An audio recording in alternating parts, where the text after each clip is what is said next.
Ah, nke Ichie Flọs Ebechukwu kaka Monde Udo ya ka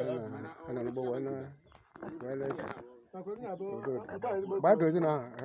nke ezigbo krosin ọ bụ ụdị a na-egbu Nke a dị ọcha ihe. ọkwa fuel na krosin ka akpọkọtara Nke a na ọhọ ego ya jiri ngọdị.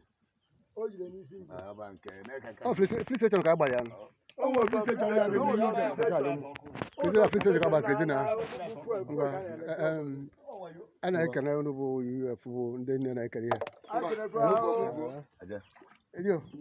kedu ihe na-agwa ndị UF mere ihe asị m na Chineke na-akwado ha ọfụma yes n'udo ya dụrụ ha niile amen oge a si wepụta ego a na-achị n'aha Jizọs amen ana m ekene ha ha dị eme oh ha jisi ike oh e na-ekwu na ụdị achịkwekwere ka ụdị iju adịsi ọzọ amen maka ọdachi galụ